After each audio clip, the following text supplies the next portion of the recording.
परळी शहरात चिमुकलीवर बलात्कार।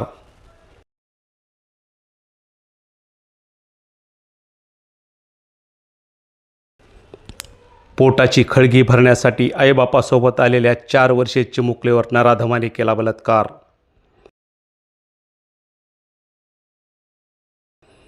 आरोपी अज्ञात, परळी पोलिसांकडून आरोपीचा शोध सुरू।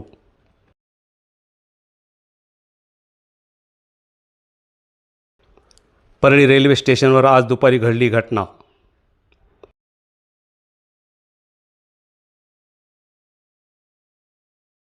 नमस्कार, आपण पाहत आहात झुंजार न्यूज, सर्वसामान्यांच्या हक्काचे व्यासपीठ।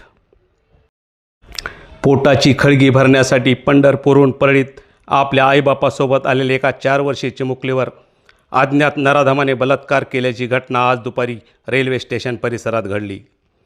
या चिमुकलीचे आईवडील आजच पंढरपूरहून रेल्वेने परळी शहरात आले आणि रेल्वे स्टेशन परिसरात ते झोपले असता त्याचवेळी त्यांची चिमुकली या परिसरात खेळत असताना या परिसरात फिरणाऱ्या एका अज्ञात नराधमाने या चिमुकलीवर लैंगिक अत्याचार केला।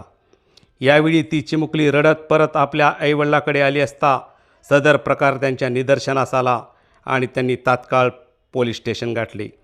चिमुकलीची परिस्थिती पाहून तिला तात्काळ अंबेजोगाईच्या स्वामी रामानंद तीर्थ रुग्णालयात हलवले असून तिच्यावर उपचार सुरू आहेत। दरम्यान या घटनेनंतर आरोपी फरार झाला असून परळी वैजनाथ येथील संभाजीनगर पोलीस स्टेशनचे पोलीस पथक आरोपीचा शोध घेत आहे। झुंजार न्यूजसाठी मी दत्ता आंबेकर, अंबाजोगाई।